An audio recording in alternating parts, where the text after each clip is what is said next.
Ballerz. The Ballerz from San Diego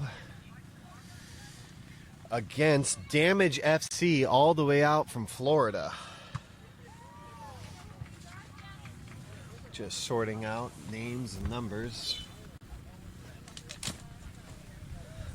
Ballerz come to us for this tournament having played in Oceanside, and Damage FC qualified by winning a Beach Bums tournament, which is one of the partners of this conglomeration of beach soccer tournament organizers like Frank and I here. They run an event in Pompano Beach just like Pro-Am Beach Soccer, my organization, does. They won the Pompano Beach, and now they're here representing the East Coast, trying to show that they're going to take a trophy back to Florida. There's a few West Coast teams that may have something to say about that, but we'll see how that goes. Yeah, but it's cool that they made the journey from the East Coast to represent. Absolutely. They were one of the first teams actually to sign up this year, early on. Navas with the ball. The goalkeeper right here about to take the shot for Ballerz is actually the U.S. national team goalkeeper, Lauder. She recently played in El Salvador and then also represented the U.S. at the World Beach Games. Navas with a shot on goal goes not quite wide, but ends up in the hands of the goalkeeper.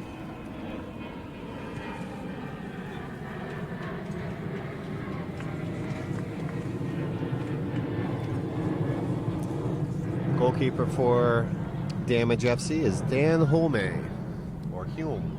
Is that Hume? Looks like Hume. On the ball now, Sauls. Sauls takes a shot on goal, saved by Hume. Hume's a big boy, isn't he? He is a big boy. Shot on goal by Nava. Quick succession of back-to-back shots taken by Ballerz.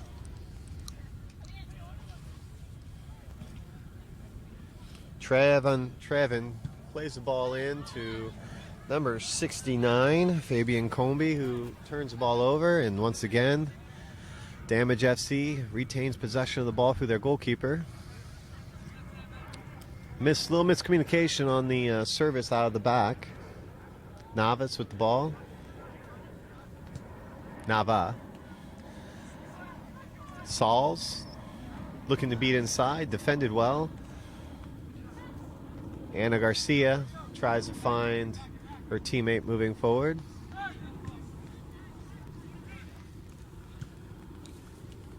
Gonzalez on the field now. He brought it across the field to Nava. Just a bit outside. Defended by Sauls.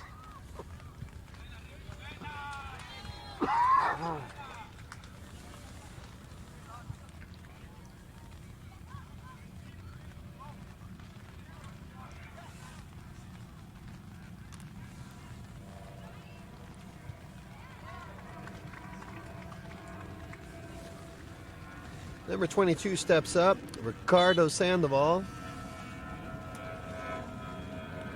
Gets a little bit too underneath it, goes out on the far side. Keegan for Ballerz comes in, finds Lauder in the back. Lauder intelligently brings it to her thigh and pushes it outside the box to stop the 4 count. She's inching. Ricardo tries to get her. Now on the outside, Keegan spins, shoots. You know, it's nice to see Lauder. Oh, here we go. And the shot just goes wide by Trevon Hansen. Hansen now taking a breather. And you were saying about Lauder? I was saying, you know, it was nice to see her use a little two-footed technique there to pop the ball over the defender. Just a sign of her quality.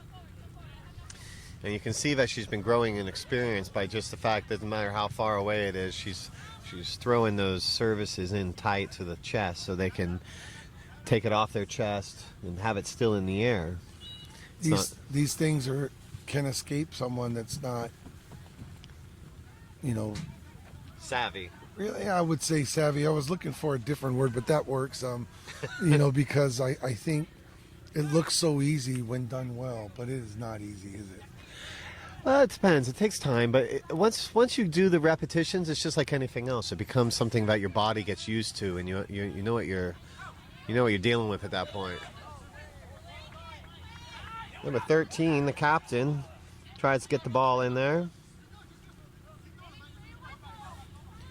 Lucas Nieves, number 13. It's funny, he wrote down all the numbers to all his players, but he didn't actually write down his own number. That's all right. Foul by Miramon, giving Ana Garcia a chance to take a shot on goal and open the scoring of this game. Still from a pretty good distance. We'll see what kind of pace Ana gets on this.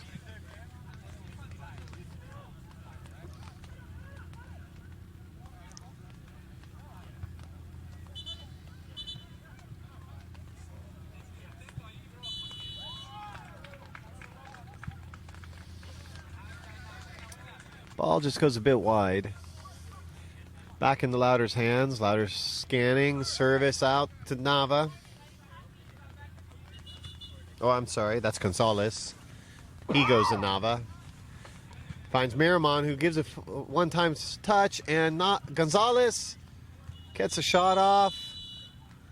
And they give it a corner kick. Well, from this angle, we thought that the goalkeeper had been able to keep it in, but both referees signaling that the ball did go out of bounds. Nava setting up for the corner kick. He's got Keegan and Miramon on the back post. Goes through the whole defense. Miramon drops the ball back. Louder plays it out to Gonzalez. Gonzalez plays to Nava. Nava lifts, shoots, kick save. Kick save by Dan Hulme.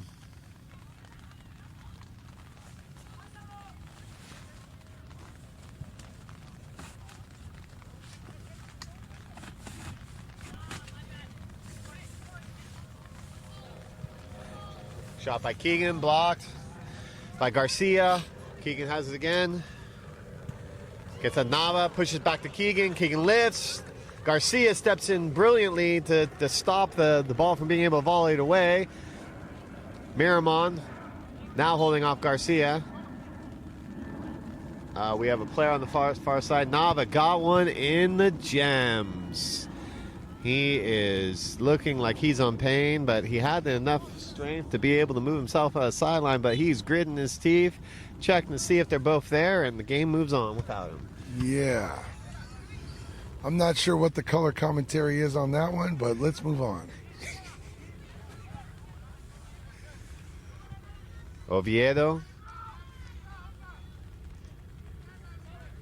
from Louder. These two girls know each other, as Oviedo is actually the manager for the women's national team. She helps with all the logistics and makes sure that they get to places on time and everything else that goes into helping run the back-end aspects for the coaches and the players.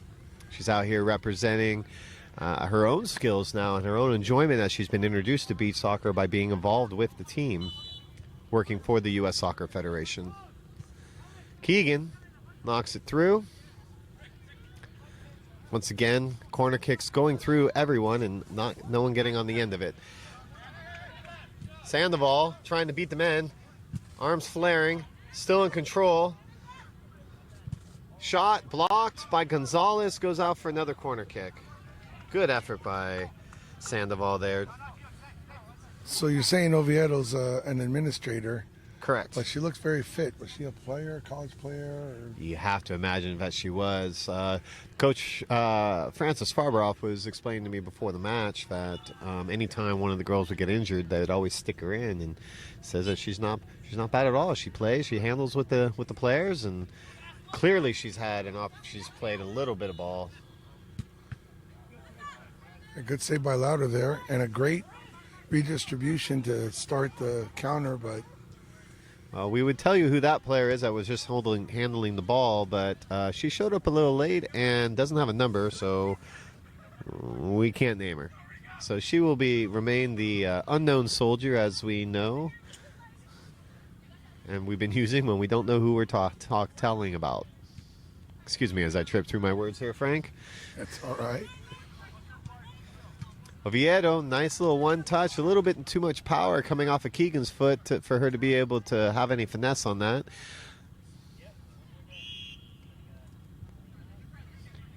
Hume has the ball, plays over the unknown soldier's head, and a nice little shake and bake there by Mark, I think Anthony Maraza, because he's the only one that doesn't have a number on their roster. We don't. Leah Nievas let the ball go by, and Gonzalez punishes. Near post shot, goal. We have now a score of 1-0 here. FC Damage taking the lead midway through the first period. On the power action from Gonzalez.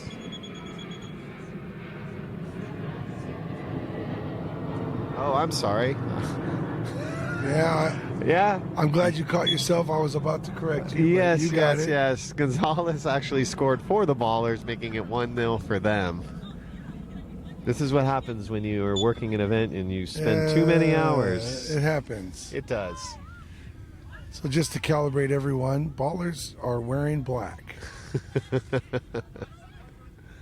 Making sure my buddy Ty gets calibrated too. I'm working on it. That's the end of the period, Ty. End of the period. Ballers scores at the end, right at the end, and we've got a 1-0 game going into the second period. Everyone seems to smile. Both teams are ready to go for the second period.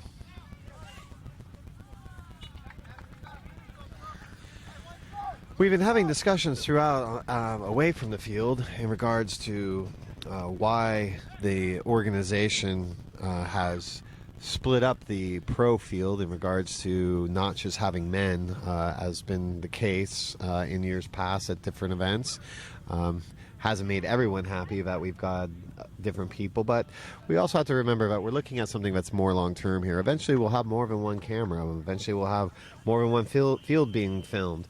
But in the meantime, we have to be able to get our content and be able to create something where teams know that they may have an opportunity of having their families back home on the East Coast, Midwest, or wherever they may be down the Gulf, but they'll be able to be seen. And sponsors really like that stuff. And if we concentrate just on the pro in this situation, then we're only concentrating on one aspect of an overall event and only focusing on the national champions of one category.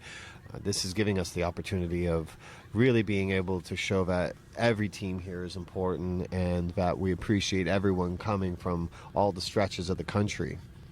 So we look forward to being able to provide more in the future. In the meantime, we're happy with everyone's patience and understanding that, hey, if you're going to make it to a quarter, a semi, or a final, you'll get to play on the stadium field. It's a nice benefit to being here, that's for sure. Yeah, we had a surprise in the last game. Young 03 team here from Iowa City. They lost their first game against the Oceanside Breakers yesterday as half of their national championship run. Today was exhibition day for them, being able to get some extra games in, playing against the women pro teams to give them a little experience and the opportunity of seeing what's going to take to play at that next level. And it left everybody a little shocked to find this young team from Iowa City actually beating the Bahamas national team. We know that Bahamas was, working on a bunch of new things today and playing a lot of their more or less inexperienced players, but it was quite a surprise to see it. It's a great opportunity for these Iowa girls to go back and be able to know that, they can start really looking at the future for themselves in this game. Absolutely. Fun game to watch too, and the experience that the Bahamas players showed in the end, the tenacity and desire of our friends from Iowa City won out the day. How fun is that? Would have never figured it would happen, but hey, there you go. Now we start out the second period. Right off the kickoff, we get a foul. Keegan's going to step up for Ballerz to take the kick. Trayvon Hassan was a little bit overzealous in trying to win the ball and kind of got over the top of the player. And over the back, as Keegan just mentioned, was definitely what happened. And now he's going to get a chance to try and rise to the occasion and bring him to 2-0 if possible. So some confusion there with getting set for the kick. The corner flag is now a marker on these set pieces. Want to talk us through that, Ty? Did you notice that? Yes. In the past with beach soccer, when you have a free kick that is from beyond half field, you would have to be outside of a triangle from the goalpost to the ball. In the last 2 years, I guess, maybe a little bit more, they changed that to give more of an opportunity and to have players make less mistakes to slow down the game by moving that triangle of openness all the way to the corner flags. So no player is able to step inside the area from where the ball lies to two direct straight lines to the corner flags. This changes the game quite a bit because it opens up an opportunity if a player doesn't have the strength to hit the ball all the way to the goalie, that they can play it through the ground. And a shot by Oviedo. She worked hard for that one. She did, and she earned a corner kick out of it.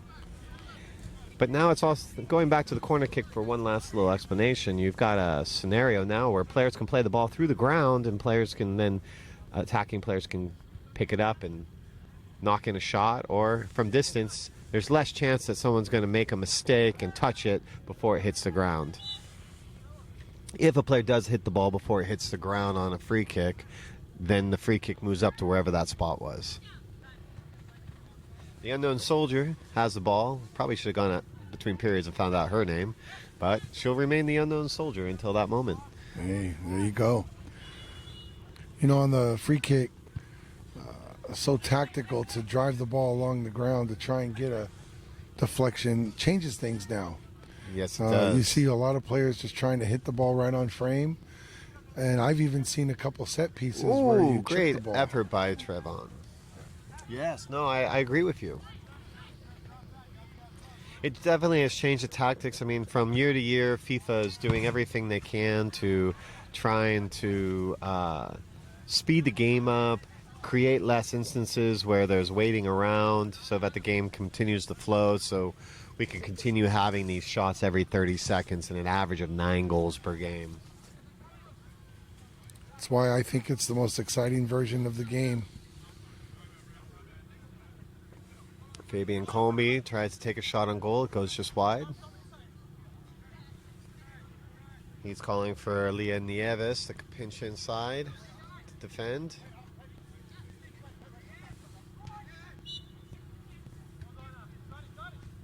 Garcia defending well. Oh, unfortunate for Nava, throwing the ball down the line, goes out of bounds, changing the point. Comby passes to Garcia. Garcia knocks it off Nava's legs. Throw-in. Comby pushes through. Trayvon once again called for the foul. Frustrated, he goes off. We get a switch in with Sandoval stepping on for him.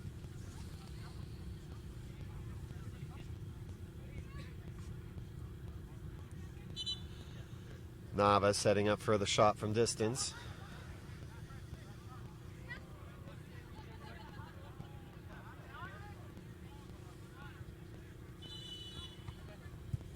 Nava knocks it through. Ooh, almost a dangerous one by Navarro, number 5 for Ballerz. Interesting in that she was in behind the defender, And that set up a really nice set play, if that's what that was. Played the ball wide, it bounced right in her path and wrong-footed her a bit, but if it wouldn't have, I think that would have been a great shot opportunity. Nice scoop by Nava. Unknown Soldier looking to shoot. Oh, she knocks the crossover. Navarro looking to shoot. Doesn't quite get the power she wanted, but it was defended by Garcia nevertheless. Nava. Unknown Soldier. Nice goal! Wow. That was a great one touch to the middle. The ladies combined to bring it up to 2-0. That was very nice. Good sequence. The split pass that got to the Unknown Soldier was special. It was, yes. And for her decision to make a quick pass across. And the one-time finish was very good. Navarro put that in nicely.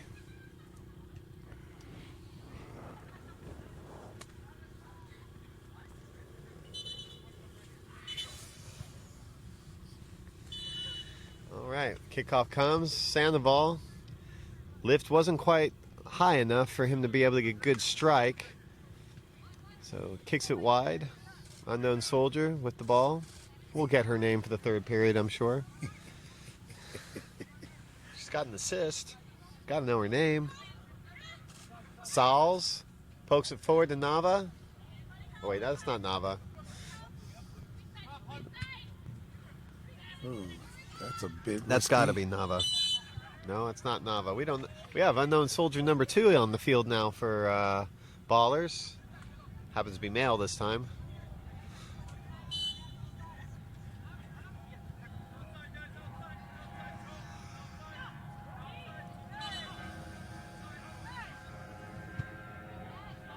Dan Hume. Dan Hume stepping up from goalkeeper position after being fouled.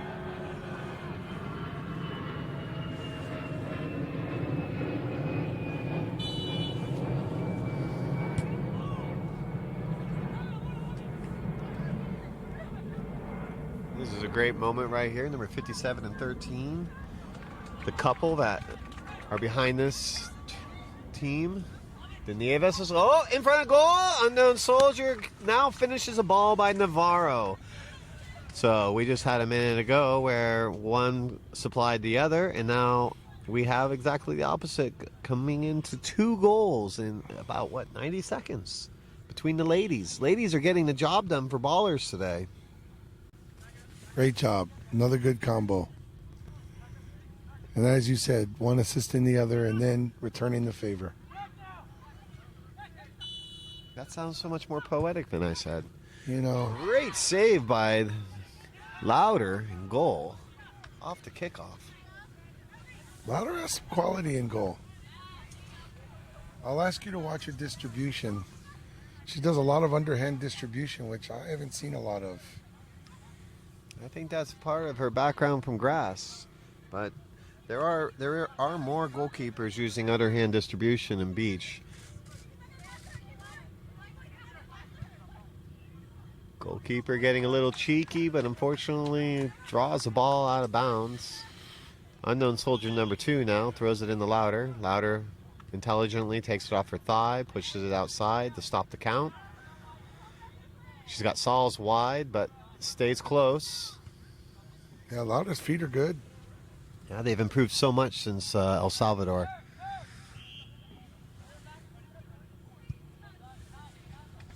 You can tell that she's been working on it for the last several months. Tig, I hate to inform you, we got Unknown Soldier number 3 now. Oh, we do. No, that is Miramond. Pink headband. Pink headband. There You we got go. it. We got the identifier. All right. There's a proper distribution. Good ball by Miramond. Sauls taking a shot from outside, blocked by Nieves. And the Unknown Soldier number 2 gets a clean shot on goal. But a good save from Hume. Or Hume. Hume. I think we've decided it is. I think it's Hume. We could probably ask the Unknown Soldier what his name is since he's right here, but hey, we'll move forward. Nieves coming out of the back with the ball. Dispossessed by Miramond. Pushed outside by Miramond.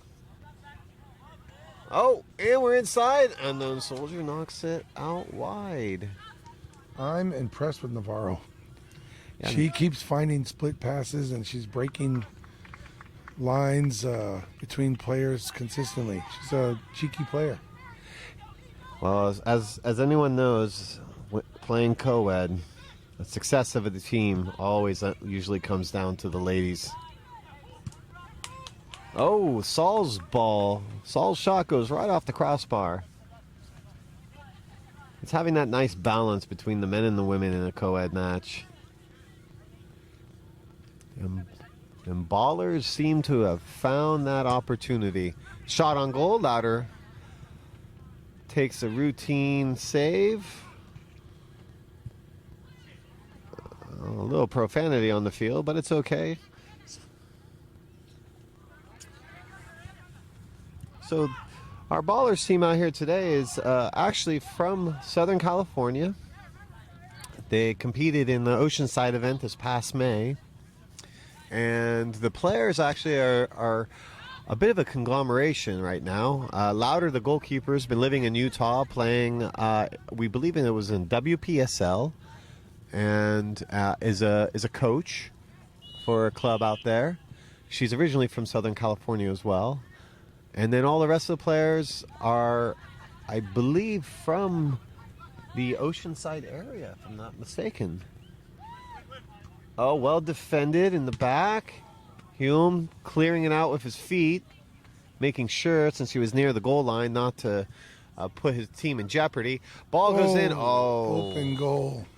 But a great individual effort that time from Trayvon. Hansen's his last name, and he's made a couple of fouls, but boy, he really got stuck in there and turned it into a chance. It did. If he'd taken a little bit off of that one, Garcia could have put it away, but, you know, in the heat of the moment, oh, and Keegan just clinical finish with his left, pushes it inside, finds the open gap, and buries it into the back of the net, now bringing the score up to 4-0 for Ballerz as they finish the second period. Going into the third period, FC Damage is going to need to reassess things here a little bit. Figure out what kind of strategy they're going to have. It looks like they only have 2 girls, so that makes it really difficult on the Nieves and Garcia to be able to take such a load. Yeah, that's a lot of work.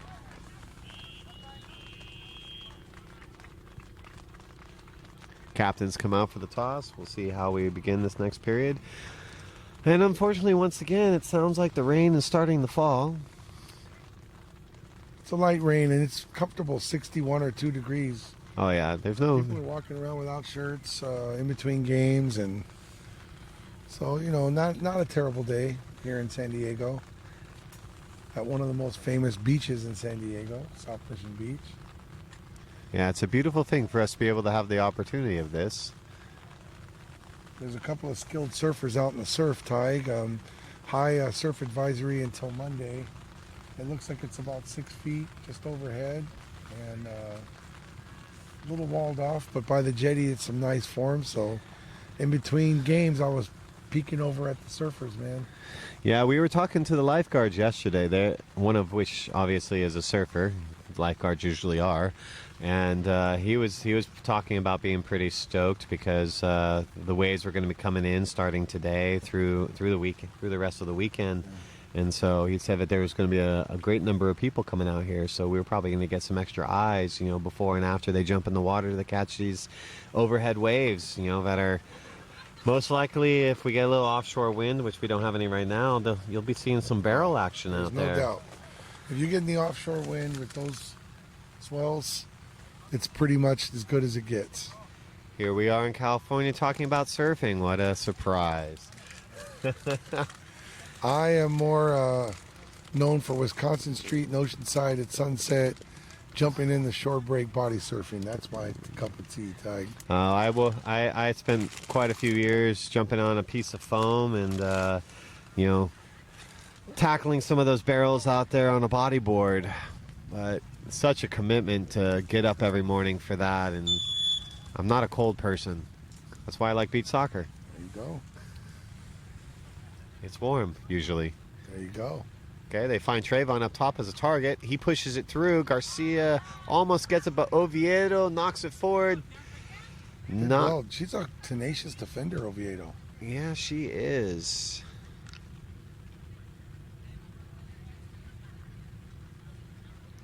Ball comes wide to Keegan.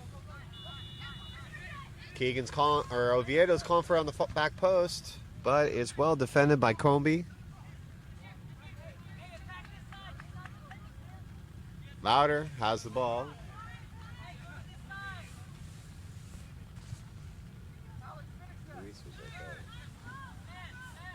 Keegan with the ball up. Oviedo almost keeps the ball inside. She's a little bit disappointed with her touch. Ball comes around to the unknown soldier. Oh! And what a shot by Trayvon, hitting the bottom of the post and staying out of the goal. Comby knocks to Trayvon again. Trayvon pushing for it. Garcia pushing out. Up. Oviedo. Unknown soldier number 2. Fouls and is going to be giving Trayvon a clean free shot on goal on our U.S. national team goalkeeper, Louder.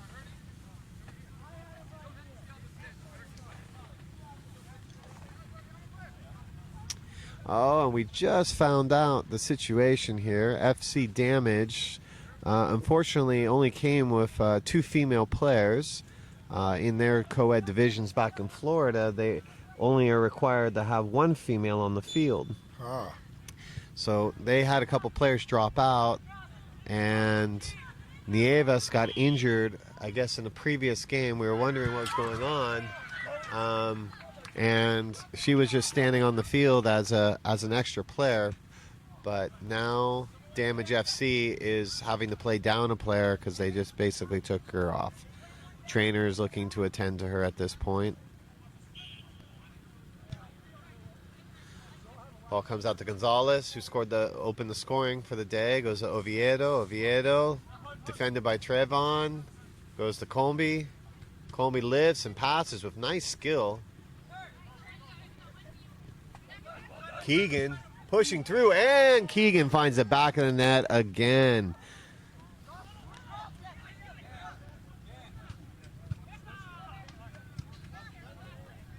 Looks like Damage FC is actually getting a bit damaged with injuries and such. The score now, Ballerz 5, Damage FC 0. Sandoval from a Garcia touch, takes a shot, goes across the crossbar.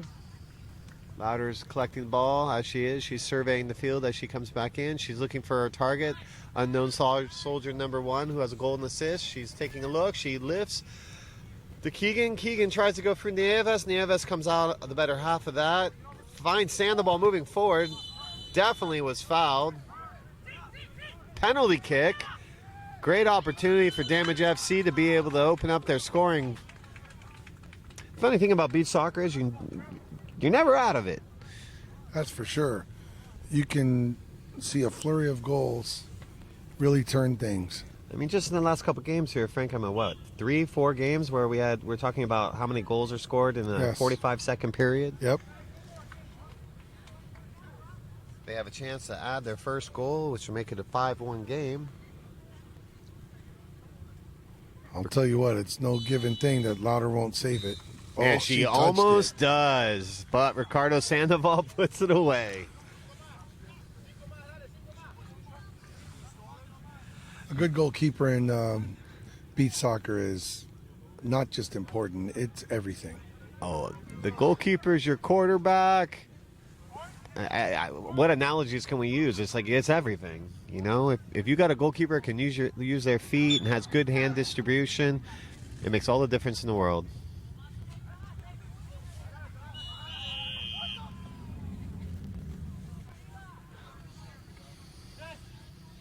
Nieves, number 13 for Orange, trying to push his players forward, calling for 5 more goals to even the game up and take the win. Keegan hustling on the ball, Gets around Garcia. Unknown soldier number 2 takes a shot. Nieves is there to shield the ball. There should have been a whistle on that play, but play goes on with Nieves pushing forward. Garcia looking a little tired. Up, almost over Lauder's head. She plays an unknown soldier number 1. Returns, shoots, saved by Hume. Ball's headed by Garcia. Back to Lauder.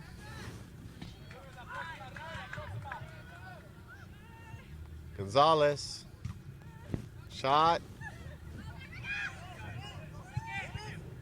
And unknown soldier number 2, after huffing and puffing, gets the ball and pokes it past Hume in goal. And yet another injury. Hume, I think, was a field player and went in the goal due to a previous injury. Now is being subbed off. We believe Anthony Maraza might be the man taking the position because he does not have a number on his jersey, and that's the only one we don't have a name for. Nieves shot, miss hit in a hole.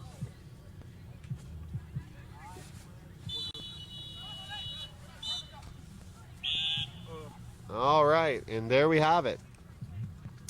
5-second violation. This is going 5-second violation by Ballerz, I believe. 4-second violation. Water would be great. 4-second violation. You want anything, Frank? I'll take it. Hey, psst, psst. McKelly, 2 waters. Sandoval with the shot on goal. Follows up. Lauder comes up as the first save as Keegan tries to get a second. Sandoval in the back finds the goalkeeper, Maraza. Maraza looking for distribution up front to Keegan. Or Trevon, I mean. Navarro. Oh, touches to Navas, but Navas takes out the ankle of Sandoval.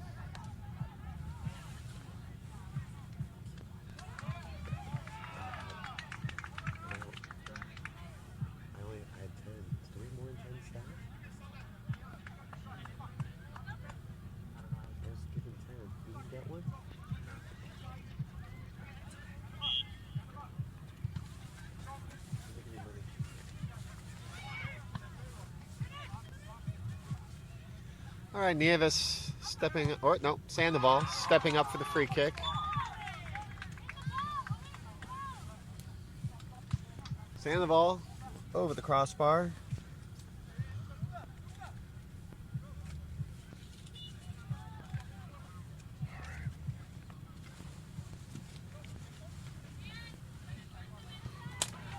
Oviedo cutting the goalkeeper. Look at her. And then hitting the ball over the crossbar. Oh, look at that. A little bit of spunkiness there. Goalkeeper looks to help her up, and she's like, don't you touch me. I'm going to score on you. I think I wouldn't want that keeper touching me with those stinky gloves. I think you're right. Oh, look at that. The ball goes in the net. Trayvon finally finds the back of the net after so many chances, beating Lauder. With a ball over her hips as she went to stop anything getting underneath her. That brings us back to 5-2, 6-2. So we have 6-2 now with Ballerz in the lead. Damage FC scratching points out here, trying to get in a better position to for the elimination rounds at this point. Every point counts. Every point counts. Oviedo. Shot. Didn't quite get what she wanted. Goalkeeper plays it out. Sauls almost deflects off him into the goal past Lauder, but Lauder gets it up. Navarro cuts. Shoots. Well, maybe I think that was actually a pass to Oviedo. Well, we have a pair of sand socks on the beach. First one I've seen. Why might a player be wearing sand socks on a day like today? Keep those feet warm, I would say. Sometimes in a situation like this where the sand's wet, it's going to stick to the foot. Yeah. So with a player like Navarro, who's wearing the sand socks today, it could be a situation where her feet are starting to get raw from the sand sticking to the feet and then the ball having the sand on it. So, oh, shot by Trayvon, beats Louder again. Can't call it a comeback yet, but we're at 6-3. 2 goals in 3 minutes. That's exactly what you were talking about a minute ago. So that's noteworthy. It's noteworthy, and it's slowly coming back. I mean, those are 3 goals that could, in a tiebreaker, put them.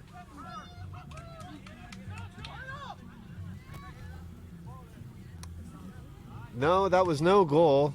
The goalkeeper wasn't paying attention, and Navas was trying to be cheeky. He shoot it at the keeper so it would deflect off him for a goal.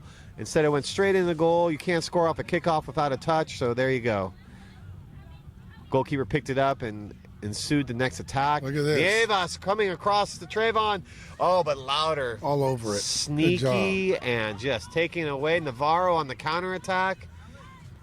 She looking for Miramon. Goalkeeper comes out, gets a little poke. Oh, this could be a goal. Oh, and we're looking at it, and he is not punished by Nava. Nava's shot goes wide. That was an opportunity, but things opening up a bit. Ball played in long. Louder punches it away. Navarro, defended by Trayvon, defended by Nava. Nava has control. Trayvon's all over it. Can he get away with not fouling?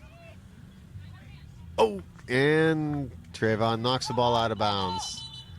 A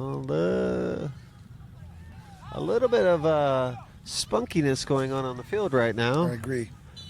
Some Frustration, tempers and frustrations. Perfect moment for the game to end then. Well said. Every tournament director in America wants every one of those hot moments to be diffused. So nothing like a final whistle to do so. Amen. All the players are smiling and hugging and enjoying it afterwards. What happens on the field stays on the field, and life goes on.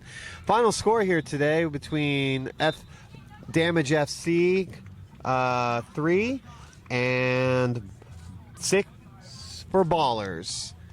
So it looks like West Coast dominated.